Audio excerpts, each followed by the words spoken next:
Hey YouTube, today's the day that my first load of material comes for the cabin.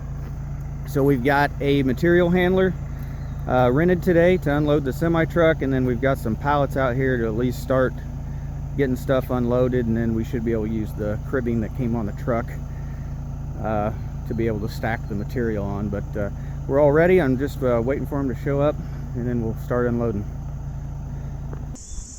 So yesterday we got our first load of material.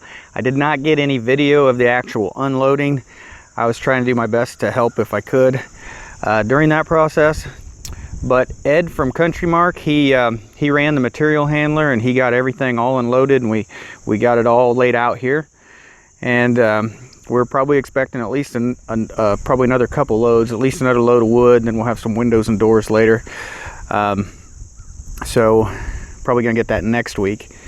Well, we got this all laid out, and then we've got a few pieces that we've got laid out around the basement for them to be able to first get started, so that when the builder comes, he can get the get the walkout wall and get the floor joists and the floor on, and be able to start working on the decking that surrounds the house, the wraparound porch.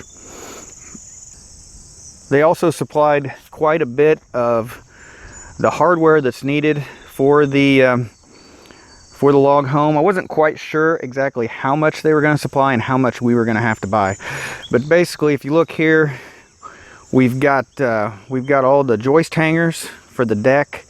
We've got the flashing to go between the deck and the floor.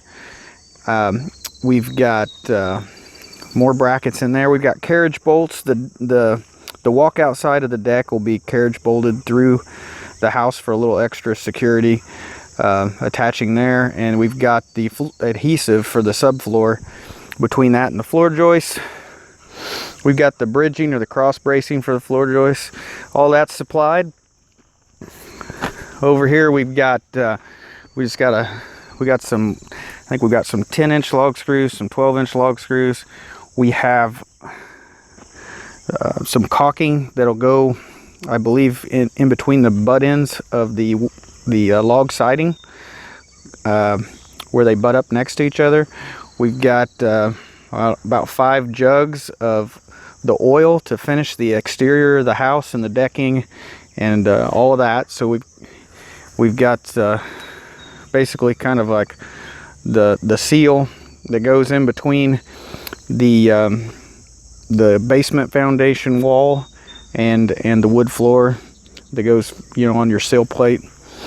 And we also got, there's just a bunch of fasteners and everything. We got some mend plates, we've got some big screws, we've got some lag bolts, a lot of the hardware. Pretty much it seems like we got mostly everything except for basically the nail for the nail guns that the builder's going to use, and then some fasteners for the interior wall coverings and the interior logs inside the house.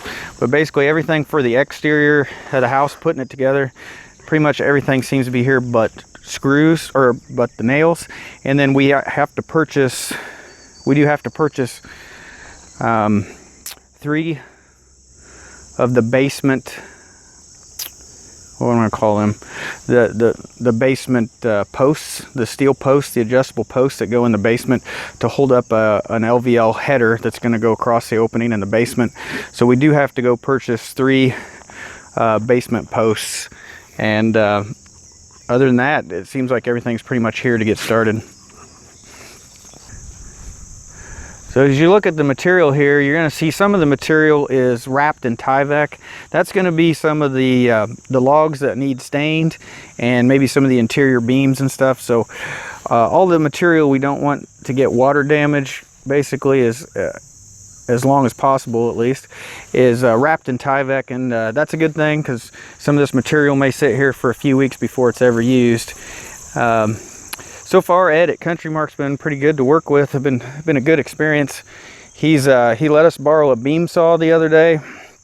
It was a 16-inch saw, so that we can cut the timber frame beams. And then he's offered a sprayer if we need to borrow a sprayer when we apply the oil finish to the house. So he's been really good to work with. and pretty happy with the experience so far. I actually do have a couple of issues that I'm worried about right at the moment, and it's from a constructability standpoint. So right in here, I'm going to have to run my water line through the wall, and then my electric's going to have to go through the wall over there. Now, one of my issues is the basement people put the dirt, some of the dirt, just north of the house, and it was supposed to stay on the west side. So I do have some large piles of dirt in my road to keep me from trenching in the electric and the water. So my water is just over here, but my electric's over there.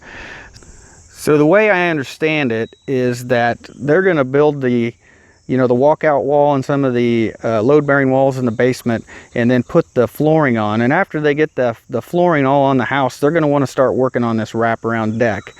So my second issue is that the septic comes out over here, and I need my septic guy to come out, and he's got to at least dig that septic and put some pipe in and at least get it, a good, 12, 16 feet away from the house, so that they can backfill all that and get the, start working on the porch. When the truck came in here yesterday, we did have an issue with him being able to make this corner. So we did have to cut some trees down and here, so make this corner wider. And then I already widened the one back by the barn, and it wasn't wide enough. So I had to cut down another big tree and cut off another tree and widen that even further down there, so that the tractor trailer, the semi truck, could get through. So that's all done, and it should be ready for next time. So hopefully the semi truck will have a lot easier time next time getting in here. Like I said earlier, we're going to have another load of material offloaded here next week, and then we should have quite a bit of material stacked out here. Luckily, the builder's got a skid steer. We put forks on it, and he can move this material around as he needs it. So it is about to start. So starting to get excited, but yet I'm starting to get a little bit worried to make sure I don't hold the builder up. So wish me luck.